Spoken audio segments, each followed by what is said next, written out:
السلام علیکم ورحمۃ اللہ وبرکاتہ نحمدہ ونصلی علی رسولہ الکریم اعوذ باللہ من الشیطان الرجیم بسم اللہ الرحمن الرحیم۔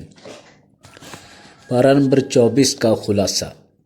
آغاز میں اللہ تعالیٰ نے جھوٹ اور سچ والوں کا فرق بیان فرمایا ہے کہ اس سے بڑا ظالم کون ہوگا جو اللہ پر جھوٹ بولتا ہے، یا پھر جو سچ آنے پر اسے جھٹلا دیتا ہے۔ الیس فی جہنم مثوی للکافرین، کیا ایسے کافروں کا ٹھکانہ دوزخ نہیں ہونا چاہیے؟ سب سے بڑا ظالم مشرک ہے، شرک کرنے والا جو اللہ پر ایک جھوٹ جوڑتا ہے، جھوٹ بولتا ہے۔ ایسے شخص کو سب سے بڑا ظالم قرار دیا گیا اور اس کا ٹھکانہ دوزخ قرار دیا گیا ہے۔ اور پھر اس کے بعد ارشاد فرمایا والذی جاء بالصدق وصدق بہ اولئک ھم المتقون، اور جو سچ کو لے کر آیا، اس کی تصدیق بھی کی، یہی لوگ تو پرہیزگار ہیں۔ تو سچ کو لانے والا وہ پیغمبر یا پھر جبریل علیہ السلام فرشتہ ہے تو وہ سچ کو لایا آپ صلی اللہ علیہ وسلم کے پاس۔ آپ صلی اللہ علیہ وسلم نے اس سچ کو بیان کیا، پھر اس سچ کی تصدیق بھی فرمائی، اور اس کے بعد جتنے بھی اہل ایمان ہیں انہوں نے اس سچ کو یعنی قرآن کو قبول کیا اور اس کی پوری تصدیق کی۔ اولئک ھم المتقون، یہی لوگ پرہیزگار ہیں۔ تو جو سچ پانے کے بعد اس کی تصدیق کر کے اسے قبول کرتے ہیں، ان کے بارے میں اللہ تعالیٰ نے ان کو پرہیزگار قرار دیا۔ پھر اس کے بعد ان کے دو انعامات بھی ذکر فرمائے۔ سچ پر چلنے والوں کی جتنی برائیاں ہیں اللہ تعالیٰ ان کو اپنے فضل سے مٹا دیتا ہے۔ سچ پر چلنے والوں کے اعمال کا اچھا بہترین بدلہ عطا کیا جاتا ہے۔ یہاں سے 24ویں پارے کا آغاز ہے کہ جھوٹ والے ان کا انجام کیا ہوگا، سچ والے ان کا اختتام کیا ہوگا۔ پھر اس کے بعد اللہ تعالیٰ نے توحید کے دلائل بیان فرمائے۔ وَلَئِن سَأَلْتَهُم مَّن خَلَقَ السَّمَاوَاتِ وَالْأَرْضَ لَيَقُولُنَّ اللَّهُ، اگر آپ ان سے پوچھیں آسمان و زمین کس نے پیدا کیے تو ضرور کہیں گے کہ اللہ نے۔ قُلْ أَفَرَأَيْتُم مَّا تَدْعُونَ مِن دُونِ اللَّهِ إِنْ أَرَادَنِيَ اللَّهُ بِضُرٍّ هَلْ هُنَّ كَاشِفَاتُ ضُرِّهِ، تو ان سے کہہ دیجئے کہ کیا تم خیال کرتے ہو جن کو بھی تم اللہ کے علاوہ پکارتے ہو، اگر اللہ تعالیٰ کوئی نقصان دینا چاہے، کیا ان میں سے کوئی ایسا ہے جو اللہ کے بھیجے نقصان کو ہٹا سکے؟ او ارادانی برحمہ، یا پھر اللہ تعالیٰ کوئی رحمت دینا چاہے، حل ہن ممسکات رحمتہ، تو ان میں سے کوئی ایسا ہے کہ جو اس کی رحمت کو بند کر دے؟ قل حسبی اللہ، آپ یہ کہیں کہ اللہ ہی کافی ہے مجھے، کیونکہ اس کے کسی بھی ارادے کے سامنے کسی کی کوئی مجال اور ہمت نہیں ہے کہ اگر وہ نقصان بھیجے تو کوئی نقصان کو ٹال دے، اگر وہ کوئی فائدہ بھیجے تو کوئی اس کے فائدے کو روک سکے۔ جب کوئی ایسا ہے ہی نہیں تو پھر وہ اکیلا اللہ ہی کافی ہے کہ جس کی بھیجی ہوئی چیز وہی ہو کر رہتی ہے، وہ نفع ہو یا نقصان ہو، وہی سب کچھ اختیار رکھتا ہے۔ علیہ یتوکل المتوکلون، اس اللہ پر ہی بھروسہ کرنے والوں کو بھروسہ کرنا چاہیے۔ اس کے بعد دوسری دلیل یہ دی گئی ہے ام اتخذوا من دون اللہ شفعاء، اسے کہتے ہیں شرک سفارشی، سفارش کا شرک۔ اللہ تعالیٰ فرماتے ہیں اللہ کے علاوہ جن جن کو بھی تم نے پکڑ رکھا ہے ان کو سفارشی بنا کر، قل اولو کانوا لا یملکون شیئا ولا یعقلون، کہہ دیجیے اگرچہ وہ کچھ بھی اختیار نہیں رکھتے اور نہ ہی وہ سمجھ رکھتے۔ قل للہ الشفاعۃ جمیعا، لوگوں سفارش کا سارا حق تو اللہ ہی کے پاس ہے، سارا اختیار سفارش کا اللہ کے پاس، اسی کے لیے آسمان و زمین کی بادشاہی اور اسی کی طرف تم جمع کیے جاؤ گے۔ تو دو قسم کے شرک کی نفی فرما دی، ایک تو نفع نقصان کا مالک اللہ کے علاوہ کسی اور کو جاننا یا یہ سمجھنا کہ نفع نقصان اللہ کے حکم پر تو کوئی اور مداخلت نہیں کر سکتا، لیکن پھر بھی پکارتے جانا۔ یہی سوال مکہ کے مشرکین سے کیا تھا کہ اگر اللہ کے فیصلے کے آگے نفع یا نقصان میں کوئی بھی اختیار نہیں رکھتا تو پھر تم اللہ کے ساتھ اوروں کو پکارتے ہی کیوں ہو؟ دوسرا، سفارش کا معاملہ، تو سفارش کا حق اللہ نے کسی کو نہیں دیا، اس کا مکمل اختیار اللہ ہی کے پاس ہے۔ اللہ تعالیٰ جسے چاہیں گے سفارش کے لیے منتخب فرمائیں گے، جس کے لیے چاہیں گے اس کے لیے سفارش کروا دیں گے۔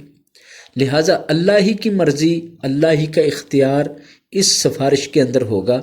کسی کا ذاتی کوئی اختیار یا مرضی سفارش کے اندر نہیں چل سکے گی۔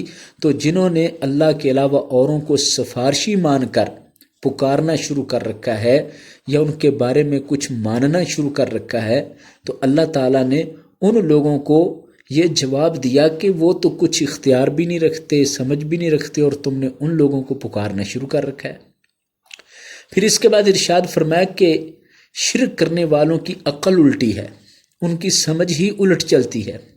اکیلے اللہ کا ذکر ہوتا ہے تو ان کے دل کے اندر بیزاری آ جاتی ہے، دل کے اندر تنگی بھر جاتی ہے۔ جب ہی اللہ کے ساتھ اوروں کی تعریفیں شروع ہو جاتی ہیں تو اس وقت ان کا دل باغ باغ ہو جاتا ہے اور وہ بہت خوش ہو جاتے ہیں۔ تو حقیقت میں یہ لوگ آخرت پر ایمان نہیں رکھتے۔ پھر اس کے بعد اللہ تعالیٰ نے توبہ کی دعوت دی ہے کہ شرک ہو یا کوئی بھی گناہ ہو، یہ اپنی جان پر بڑا ظلم ہے۔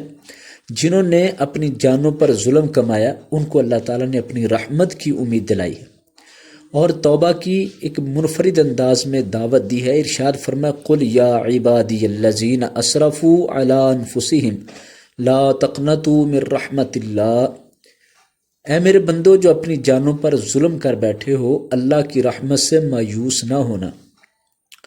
ان اللہ یغفر الذنوب جميعا، اللہ تعالیٰ سب گناہوں کو معاف فرما دیتا ہے۔ تو یہ شرک کرنے والوں کو بھی دعوت ہے، اس کے علاوہ بھی ہر طرح کا بڑے سے بڑا گناہ، بہت زیادہ سے زیادہ گناہ، ان سب کے لیے اللہ نے اپنی رحمت کی وسعت بیان فرمائی کہ کسی کے گناہ کتنے زیادہ ہوں زمین سے آسمان تک، یا کسی کا گناہ کتنا بڑا ہو، اللہ تعالیٰ کی رحمت اسے اپنے اندر لپیٹ کر معافی عطا فرما دیتی ہے، اس کی بخشش فرما دیتی ہے۔ لہذا اللہ کی رحمت سے مایوس نہیں ہونا چاہیے۔ نبی کریم صلی اللہ علیہ وسلم نے ارشاد فرمایا، مجھے یہ آیت بہت پیاری ہے، اگر ایک طرف زمین سونے کی بھر کر مجھے دی جائے اور دوسری طرف یہ آیت ہو تو میں سونے سے بھری زمین کو چھوڑ دوں اور اس آیت کو لے لوں، کیونکہ اس میں اللہ کی رحمت سے نا امیدی سے منع کیا گیا ہے، مایوسی سے منع کیا گیا ہے، اور سارے گناہوں کی بخشش کی خوشخبری دی گئی۔ تو ارشاد فرمایا وَأَنِيبُوا إِلَىٰ رَبِّكُمْ، جلدی سے اللہ کی رحمت کی طرف آؤ اور اللہ تعالیٰ کے حکم کی طرف جھک جاؤ، فرما بردار ہو جاؤ، اور جو اللہ نے نازل فرمایا اس کی اتباع کرو۔ اس سے پہلے کہ موت کا وقت آ جائے تو پھر کوئی جان حسرت اور افسوس کرتی رہے، یا عذاب سامنے آ جائے تو پھر کوئی حسرت اور افسوس سے موقع اور دوبارہ مہلت مانگتا رہے۔ تو اس وقت کے آنے سے پہلے اللہ تعالیٰ کی رحمت میں پناہ لے لو، اللہ کی رحمت میں آ جاؤ اور توبہ کر لو۔ اس کے بعد اللہ تعالیٰ نے شرک کی مذمت فرمائی اور ارشاد فرمایا وَلَقَدْ أُوحِيَ إِلَيْكَ وَإِلَى الَّذِينَ مِن قَبْلِكَ لَئِنْ أَشْرَكْتَ لَيَحْبَطَنَّ عَمَلُكَ وَلَتَكُونَنَّ مِنَ الْخَاسِرِينَ۔ آپ صلی اللہ علیہ وسلم کی طرف یہ وحی کی ہے اور آپ سے پہلوں کی طرف جتنے بھی انبیاء آئے یہ وحی کی گئی ہے کہ اگر آپ نے شرک کیا تو آپ کے سب عمل ضائع کر دیے جائیں گے اور آپ گھاٹا پانے والوں میں سے ہو جائیں گے۔ تو اس آیت مبارکہ میں جو آپ صلی اللہ علیہ وسلم کو اور تمام انبیاء کو بطور حوالہ یا بطور حجت سامنے پیش کیا ہے، تو اصل میں یہ تنبیہ لوگوں کے لیے ہے۔ انبیاء میں سے کوئی بھی شرک کرنے والا نہیں، نہ شرک سوچنے والا ہے، لیکن یہ سمجھانا مقصد ہے کہ اتنے بڑے درجے کے لوگ جن سے شرک ممکن نہیں، اگر وہ شرک کا ارتکاب کریں تو اللہ تعالیٰ ان پر اتنی سختی فرماتا ہے کہ ان کو سارے اعمال ضائع کر کے گھاٹے والا بنا دیتا ہے، خسارے والا بنا دیتا ہے۔ تو اگر کوئی اور شخص ایسا کرے تو اس کو کتنی سخت سزا ہوگی۔ پھر اس کے بعد آخرت کا ذکر فرمایا گیا ہے کہ اللہ تعالیٰ قیامت کے دن پہلے ایک نفخہ پھونکیں گے، اپنے فرشتے کو حکم دے کر ایک نفخہ پھونکا جائے گا، جس سے جو کچھ بھی ہے سب کا سب ختم ہو جائے گا، بے ہوش ہو جائیں گے، ختم ہو جائیں گے۔ پھر اس کے بعد دوسرا نفخہ پھونکا جائے گا، شاید جس میں 40 سال کا وقفہ ہوگا، تو پھر سب کے سب قبروں سے اٹھ کھڑے ہوں گے اور بالکل سیدھے کھڑے دیکھ رہے ہوں گے۔ یہ دو نفخوں کا یہاں ذکر ہے، ایک تیسرا نفخہ کا بھی قرآن پاک میں ذکر آتا ہے کہ تیسری بار جب پھونکا جائے گا تو سب لوگوں کے حوصلے ٹوٹ جائیں گے اور دل گھبرا جائیں گے، اور گھبراہٹ طاری ہو جائے گی۔ اس کے بعد آخری رکوع سورہ زمر کا، جس میں اللہ تعالیٰ نے کافروں کے جہنم کی طرف جانے کے معاملے کو بیان فرمایا کہ فرشتے جہنم کے دروازے پر کھڑے ہوں گے تو ان لوگوں کو دیکھ کر کہیں گے الم یاتکم رسول منکم یتلون علیکم آیات ربکم، کیا تمہارے پاس تمہیں میں سے قاصد نہیں پہنچے، پیغام دینے والے کوئی نہیں پہنچے جو تم کو اللہ کی آیتیں پڑھ کر سناتے، وَيُنذِرُونَكُمْ لِقَاءَ يَوْمِكُمْ هَذَا، اور تم کو اس دن کی ملاقات کا ڈر دلاتے۔ قالوا بلا، یہ کہیں گے کیوں نہیں، ہمارے پاس آنے والے آئے تھے، آیتیں سناتے تھے، ہم نے ان کو جھٹلا دیا، بس رب کا فیصلہ ہم پر سچ ثابت ہو گیا کہ ہم جہنم کی طرف پھینک دیے گئے اور ہم جھٹلاتے رہے، جس کی بنا پر ہمارا یہ انجام ہوا۔ پرہیزگاروں کو جنت کی طرف لے جایا جائے گا، تو جنت کے دروازوں پر پہنچیں گے تو فرشتے پہلے ہی ان کو سلام پیش کریں گے، سلام علیکم طبتم فادخلوها خالدین، تم نے بہت اچھا کیا، اچھا عمل، اچھا رویہ، اچھا عقیدہ، اچھا نظریہ لے کر زندگی گزارتے رہے، اب جنت کے اندر داخل ہو جاؤ ہمیشہ رہنے والے بن کر۔ اس کے بعد اللہ تعالیٰ نے سورہ مومن جو مکی سورہ ہے، اس کا آغاز اللہ تعالیٰ کی 4 زبردست خوبیوں سے کیا گیا ہے۔ غافر الذنب، گناہوں کو بخشنے والا، قابل التوب، توبہ قبول کرنے والا، شدید العقاب، سخت عذاب دینے والا، ذی الطول، بہت طاقت والا۔ تو اس کے بعد اللہ تعالیٰ نے کافروں کے رویے کو بیان فرمایا کہ وہ اللہ کی آیتوں پر کس طرح بحث، مباحثہ، مجادلہ، جھگڑا پیدا کر رہے ہیں، ماننے کی طرف آنے کی بجائے اعتراض اور انکار اور ضد، استہزاء، مذاق، ٹھٹھا کر رہے ہیں۔ تو یہ جان لیں کہ ان سے پہلے لوگ بھی اپنی مہلت کو اسی طرح ضائع کر چکے ہیں، اور ان کے لیے جتنی نصیحتیں آئی تھیں انہوں نے اس کو سنجیدگی سے نہ لیا، آخر کار وہ تباہ کر دیے گئے۔ ان سے پہلے عاد و سمود کی بستیاں تباہ ہو چکی ہیں، اس کے علاوہ کتنی ساری ایسی بستیاں آئیں، سب تباہ کر دی گئیں کہ ان کے پاس جب ان کے رسول آئے تو انہوں نے ان کا مذاق اڑایا اور ان کی باتوں کو قبول نہیں کیا بلکہ انکار کیا تھا۔ اس کے بعد اللہ تعالیٰ نے حاملین عرش فرشتوں کا ذکر فرمایا کہ جنہوں نے اللہ کا عرش اٹھایا، وہ فرشتے اور جو ان کے ارد گرد بیٹھے فرشتے، وہ سب کے سب خاص قسم کی دعاؤں میں مصروف ہے، جن میں اللہ تعالیٰ کی تعریفات کے ساتھ ساتھ، اللہ کی تسبیحات کے ساتھ ساتھ وہ ایسے لوگوں کے لیے بخشش کی دعا مانگ رہے ہیں، فاغفر للذین تابوا واتبعوا سبیلک وقہم عذاب الجحیم۔ وہ ان لوگوں کے لیے بخشش مانگتے ہیں کہ اے اللہ تو ان لوگوں کو معاف فرما جو توبہ کر لیں، تیری راہ پر چلیں اور ان کو جہنم کے عذاب سے بچا لے۔ یہ عرش اٹھانے والے فرشتے جو اللہ کے بہت قریبی فرشتے ہیں، وہ توبہ کرنے والوں سے اتنی محبت کرتے ہیں اور توبہ کرنے والوں کی حمایت میں دعائیں کرتے ہیں۔ تو توبہ بہت بڑا عمل ہے جس پر اللہ خوش ہوتے ہیں، فرشتے بھی اس شخص کے لیے دعا کرتے ہیں۔ تو گناہ اگرچہ شرک کا ہو، گناہ اگرچہ کتنا بھی بڑے سے بڑا ہو، سچے دل کی توبہ وہ فرشتوں کی دعا کا بھی باعث ہے اور اللہ تعالیٰ کی رحمت اور خوشی کا بھی باعث ہے۔ اس لیے فرمایا کہ عرش کے فرشتے، حاملین عرش، وہ ملائکہ، وہ ان لوگوں کے لیے دعا کرتے ہیں جو توبہ کریں اور اللہ کی راہ پر چلیں۔ ساتھ ان کے لیے یہ بھی کہتے ہیں کہ ان کو جہنم کے عذاب سے بچا، ان کو بھی بچا لے، ان کے والدین اور ان کی بیویاں، ان کی اولادیں جو بھی اپنی اصلاح کر لیں، ان کو جنت عدن، ہمیشہ والی جنتوں میں داخل فرما دے، اور قیامت کے دن کی ہر رسوائی اور برائی سے ان کو بچا لے۔ یہ دعا ہے ان کے لیے جو توبہ طائب ہو جاتے ہیں۔ مکہ کے لوگ تکبر کی وجہ سے اور اپنے مال و دولت پر گھمنڈ کی وجہ سے حق کو قبول نہیں کر رہے تھے اور اللہ تعالیٰ کی نصیحتوں سے روگردانی کر رہے تھے، تو اللہ تعالیٰ نے موسیٰ علیہ السلام کا واقعہ بیان فرمایا جس میں فرعون، حامان، قارون جیسے متکبرین کے انجام کا ذکر ہے۔ جب موسیٰ علیہ السلام ان کے پاس آئے تو ان لوگوں نے کہا ساحر کذاب، یہ تو جادوگر ہے، جھوٹا ہے۔ یعنی ہر دور میں پیغمبروں کے ساتھ یہی ان ظالموں نے، متکبروں نے سلوک کیا ہے کہ ان کو طرح طرح کے برے القاب دیے اور بدنام کرنے کی کوشش کی اور ان کو جھٹلانے کے لیے اس طرح کے نام ڈال دیتے رہے۔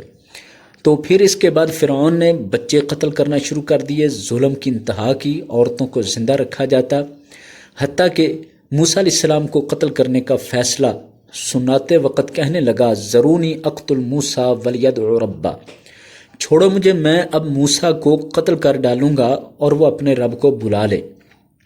انی اخاف ان یبدل دینکم، مجھے یہ ڈر ہے کہ یہ تمہارے دین کو بدل ڈالے گا، او ان یظہر فی الارض الفساد، یا پھر یہ ہمارے ملک میں فساد کھڑا کر دے گا۔ ہر دور کے بادشاہ کو یہی ڈر رہا ہے کہ جو بھی سچ اور حق لے کر آیا وہ دین بدل ڈالے گا، وہ فساد کھڑا کر دے گا۔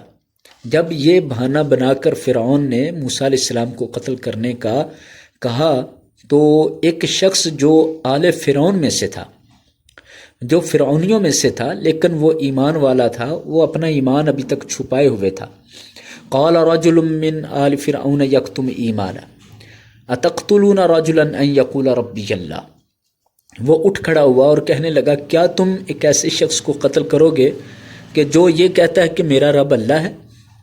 اس میں اس کو قتل کرنے کی کیا بات ہے؟ اگر وہ اپنی اس بات پر دلیل لایا ہے، روشن دلائل دیتا ہے، تو پھر اس بات پر اس کو قتل کرنے کا کوئی حق نہیں ملتا کہ اس کو قتل کیا جائے۔ اس کو اس کے حال پر چھوڑنا چاہیے۔ اگر وہ جھوٹ پر ہے تو اس کا جھوٹ اسی پر پڑے گا، اور اگر وہ سچا ہے تو پھر یاد رکھو کہ اس کے سچ کو قبول نہ کرنے کی وجہ سے کتنا بڑا عذاب اور سختی آئے گی۔ تو اس بندہ مومن نے 5 دلائل اور 5 ایسے پوائنٹ سامنے رکھے جس پر فرعون بھی خاموش رہ گیا اور سارے لوگ خاموشی سے سنتے رہ گئے۔ سب سے پہلی بات اس نے یہ کہی جو کہ موسیٰ علیہ السلام کی حمایت میں تھی، بلکہ ساری باتیں موسیٰ علیہ السلام کی حمایت میں اس نے کی۔ سب سے پہلی بات کہنے لگا کہ اگر وہ روشن دلائل لایا ہے اور اس کی بات سچ ہے تو پھر سچ کو چھوڑنے پر یا انکار کرنے پر اللہ کے عذاب کو دعوت دو گے۔ دوسری بات کہنے لگا آج تمہارے پاس بادشاہی اور اختیار ہے، اگر اللہ کا عذاب آ گیا تو نہ تمہاری بادشاہی بچا سکے گی، نہ تمہارا اختیار اور قوت ہی بچا سکے گی۔ تیسری بات کہنے لگا کہ پچھلی قوموں کا دیکھ لو کہ جب ان کے پاس پیغمبر آیا تو انہوں نے انکار کیا تو ان پر کس طرح عذاب آ گیا، مجھے تو یہ ڈر ہے کہ تم انکار کرو گے تو تم پر بھی اسی طرح کا عذاب آ سکتا ہے۔ چوتھی بات کہنے لگا کہ قیامت کا دن اس کا بھی حساب ہے، لیکن اس سے پہلے اگر عذاب آیا، چیخو پکار کا دن اور ایک دوسرے کو مدد کے لیے پکارنے کا دن، اس دن کوئی کسی کے کام نہ آ سکے گا۔ پھر 5ویں بات کہنے لگا کہ یوسف علیہ السلام بھی تمہارے پاس روشن دلائل لائے لیکن تم لوگ شک میں مبتلا رہے۔ جب وہ دنیا سے چلے گئے تو تم کہنے لگے اب اللہ تعالیٰ کوئی رسول نہیں بھیجے گا، لہٰذا اب تمہارے پاس جو رسول آیا ہے تم اس کی قدر نہیں کر رہے۔ یہ تھی وہ باتیں جن کے کرنے پر سب لوگ خاموش رہے، لیکن فرعون کہنے لگا کہ ایک محل بناؤ، میں اس محل پر چڑھ کر آسمانوں تک دیکھوں گا کہ موسیٰ کا رب وہاں ہے یا نہیں۔ اور مجھے پورا یقین ہے کہ موسیٰ کا رب کہیں بھی نہیں ہے اور میں موسیٰ کو جھوٹا سمجھتا ہوں۔ یہ تھا فرعون کا تکبر اور اس کا جبر اور اس کی ضد، انا اور ہٹ درمی کہ زبردست نصیحتیں سننے کے بعد اس کے دل میں ذرا بھی کوئی تبدیلی پیدا نہ ہو سکی، بلکہ وہ پھر بھی الٹی چالیں چلنے لگا۔ تکبر انسان کو ہمیشہ الٹا ہی چلاتا ہے، تو فرعون بھی اسی لیے الٹا ہی چلا۔ اس کے بعد بندہ مومن نے باقی لوگوں کو نصیحت کی اور کہا، اے میری قوم کے لوگوں، اے میرے بھائیوں، ہدایت کی راہ کے لیے میری پیروی اختیار کرو، میں تم کو بالکل سیدھی راہ پر لے چلوں گا۔ میری قوم، یہ دنیا کی زندگی بہت عارضی اور تھوڑا سامان ہے، اصل تو آخرت ہے۔ نیکی اور برائی کا بدلہ آخرت کے دن دیا جائے گا، نیکی کی جزا ملے گی، برائی پر سزا ملے گی۔ اے میری قوم، میں تمہیں نجات کی دعوت دیتا ہوں اور تم مجھے آگ کی طرف بلاتے ہو، جہنم کی طرف بلاتے ہو۔ تم مجھے شرک کفر کے کام کی طرف بلاتے ہو اور میں تمہیں اللہ رب العالمین کی طرف بلاتا ہوں۔ ایک وقت آئے گا کہ تم مجھے یاد کرو گے کہ جو میں تمہیں آج کہہ رہا ہوں یہ تم کو بعد میں میری باتیں یاد آئیں گی کہ میں نے تم کو یہ سب حقیقت کھول کر بتائی تھی۔ وَأُفَوِّضُ أَمْرِي إِلَى اللَّهِ، میں اپنا معاملہ اللہ کے سپرد کرتا ہوں۔ یہاں سے پھر آل فرعون کے تباہی، بربادی، غرق ہونے کے واقعات کا معاملہ بیان فرمایا۔ تو اللہ تعالیٰ نے ارشاد فرمایا کہ جب یہ تباہ کر دیے گئے آل فرعون، النار یعرضون علیہا غدوا وعشیا، ان پر صبح اور شام تازہ آگ پیش کی جاتی ہے۔ وَيَوْمَ تَقُومُ السَّاعَةُ، جب قیامت قائم ہوگی تو حکم ہوگا ادخلوا آل فرعون اشد العذاب، ان فرعونیوں کو سخت عذاب میں داخل کر دو۔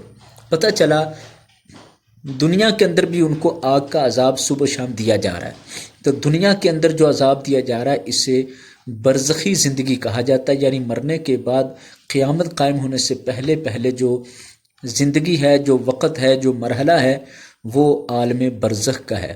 تو عالم برزخ میں یعنی قبر کی زندگی میں جزا اور سزا احادیث سے ثابت ہے، اور قرآن پاک بھی اس بات کا واضح اشارہ دے رہا ہے کہ فرعونیوں کو صبح و شام آگ اوپر ڈال کر سزا دی جا رہی ہے۔ تو قیامت کے دن ان کو سخت عذاب کی طرف پھر لوٹایا جائے گا۔ اس کے بعد اللہ تعالیٰ نے اپنا تعارف بیان فرمایا۔ تو اللہ تعالیٰ نے اس تعارف میں زمین و آسمان کا اور انسانوں کی تخلیق اور ان کے رزق کا ذکر فرمایا کہ اللہ ہی وہ ذات ہے جس نے زمین کو باعث قرار، آسمان کو چھت اور تم کو خوبصورت صورتوں کے ساتھ نوازا ہے، تمہیں پاک چیزوں کا رزق دیا۔ ذالکم اللہ ربکم، یہ ہے اللہ جو تمہارا رب ہے۔ پھر اس کے بعد انسان کی تخلیق کا ذکر فرمایا، هو الذی خلقکم من تراب ثم من نطفہ ثم من علقہ ثم یخرجکم طفلا، وہ ذات جس نے تم کو مٹی سے، نطفہ سے، علقہ یعنی خون کے لوتھڑا سے، اور پھر مرحلہ بمرحلہ پیدا فرماتے ہوئے ایک بچے کی طرح نکالا، ایک بچہ بنا کے نکالا، پھر جوانی تک پہنچایا، پھر بڑھاپے تک۔ تم میں سے کئی بوڑھا ہونے سے پہلے فوت ہو جاتے ہیں اور کئی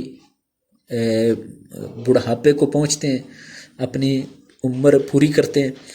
وَلَعَلَّكُمْ تَعْقِلُونَ، یہ سب مراحل اس لیے بیان کیے کہ ان میں تمہارا کوئی اختیار نہیں کہ تم اپنے آپ کو روک سکو، بنا سکو، بچا سکو، تم سمجھ جاؤ کہ اس پر سارا اختیار اللہ کا ہے۔ پھر اس کے بعد موت و حیات کا اختیار بیان فرمایا، اور یہ بھی بیان فرمایا کہ اللہ تعالیٰ اتنی بڑی طاقت والا ہے کہ وہ کن فرمائے تو جس کام کے لیے وہ کن فرما دے فیکون، وہ کام اسی طرح ہو جاتا ہے۔ جانور پیدا کیے تاکہ لوگوں کو فائدے حاصل ہوں، اس کا گوشت استعمال کرنے سے، اس پر سواری کرنے سے، اور ان کے دودھ سے، اور بھی بہرحال کتنے سارے فائدے۔ تو اللہ تعالیٰ نے یہ ساری چیزیں انسانوں کے لیے پیدا فرمائیں۔ ان تمام چیزوں سے اللہ تعالیٰ نے اپنا تعارف اور اپنی پہچان کروائی ہے کہ یہ جو کچھ پیدا ہوا ہے اس کے اندر اللہ کے علاوہ کوئی ایسا نہیں جس کا کوئی حصہ ہو، جس کی کوئی شراکت ہو، جس نے کچھ اس میں بنایا ہو۔ پھر اللہ تعالیٰ نے ایسے لوگوں کا ذکر فرمایا جو مال و دولت اور حکومت والے تکبر کرتے ہیں، تو ان کا کیا حال ہوا۔ فرمایا فما اغنی عنہم ما کانوا یکسبون، یہ لوگ جو تکبر کرتے تھے اپنی حکومت یا مال کے بل بوتے پر ان کے مال نے، ان کی حکومت نے، ان کے طاقت و قوت نے ان کو کوئی فائدہ نہیں دیا۔ فلما جاءتہم رسلہم بالبینات، جب ان کے پاس ان کے رسول روشن دلائل لے کر آئے، فرحوا بما عندہم من العلم، تو یہ اپنے علم پر بڑے خوش اور فرحاں تھے، ناز کرتے تھے کہ ہمارے پاس علم ہے۔ لیکن جب انہوں نے رسولوں کا انکار کیا تو ان کا علم بھی ان کے کام نہ آیا، اور جو یہ مذاق بناتے تھے اسی مذاق نے ان کو گھیر لیا۔ فلما رأوا بأسنا، جب ہمارا عذاب دیکھا تو کہنے لگے آمنا باللہ وحدہ، ہم اللہ اکیلے پہ ایمان لائے۔ لیکن اس وقت اللہ تعالیٰ ایمان کو یا توبہ کو قبول نہیں فرماتا جب عذاب شروع ہو جائے۔ عذاب شروع ہونے سے پہلے پہلے توبہ کا موقع ہوتا ہے، توبہ قبول ہوتی ہے۔ اس کے بعد سورہ حامیم سجدہ ہے، یہ بھی مکی سورہ ہے، اور اس کے اندر بھی قریش مکہ کے اعراض کا ذکر ہے، ان کے منہ موڑنے کا اور انکار کرنے کا ذکر ہے کہ وہ مسلسل شدت سے انکار کر رہے ہیں۔ تو اللہ تعالیٰ نے فرمایا عاد و سمود جیسا انجام ہونے سے ڈرو، اس لیے کہ عاد و سمود نے بھی تکبر کی بنا پر بڑا بنتے ہوئے انکار کیا تھا۔ عاد نے کہا کہ ہم بڑی طاقت والے ہیں، ہم بڑے زور والے ہیں، اللہ کی آیتوں کا انکار کیا تو اللہ نے تیز ٹھنڈی ہوا چلائی جس کے ساتھ ان کو دنیا سے ختم کر دیا گیا، تو وہ فنا کر دیے گئے۔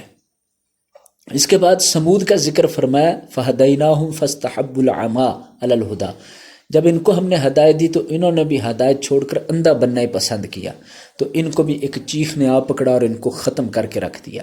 یہ بڑی بڑی قومیں ان کا انجام سامنے بیان کر کے اللہ تعالیٰ فرماتے ہیں مجرم لوگوں کو یاد رکھنا چاہیے، ان کے کان، آنکھیں اور جلد ان کے برے اعمال کی گواہی دے گی، اور قیامت کے دن یہ لوگ اپنے جلد سے، اپنے جسم سے کہیں گے لما شہدتم علینا، تم ہمارے خلاف گواہی کیوں دے رہے ہو؟ تو ان کا جو جلد ہے، جسم ہے، وہ بول کر کہے گا قالوا انطقنا اللہ الذی انطق کل شیء، ہم کو اللہ نے بولنے پر مجبور کر دیا، اللہ نے ہمیں بلایا ہے جو ہر چیز کو بلا سکتا ہے۔ پھر اللہ تعالیٰ فرماتے ہیں یہ جو کافروں نے سوچا تھا ہمارے کسی عمل کا اللہ تعالیٰ کو پتہ نہیں چلتا، تو اسی سوچ نے ان کو برباد کر دیا۔ ذالکم ظنکم الذی ظننتم بربکم ارداکم، اسی سوچ نے تم کو برباد کیا ہے جو تم سوچتے تھے کہ تمہارا رب تمہارے اعمال سے واقف نہیں۔ وہ تو اتنا واقف ہے، اتنا واقف ہے کہ وہ حکم دے کر تمہارے ہی جسم سے تمہاری تمام خبریں نکلوا دے۔ پھر فرمایا ومن احسن قولا ممن دعا الی اللہ وعمل صالحا، اس سے اچھا بات کرنے میں کون ہو سکتا ہے کہ جو اللہ کی طرف بلاتا ہو اور خود بھی نیک عمل کرتا ہو اور یہ کہے کہ میں مسلمان فرما بردار ہوں۔ تو اللہ کا فرما بردار ہونے کا کہہ کر نیک عمل کرنا اور دوسروں کو بھی اللہ کی طرف بلانا، یہ سب سے اچھی بات ہے۔ اس آیت مبارکہ سے پتہ چلا دین کی بات سب سے اچھی بات ہے۔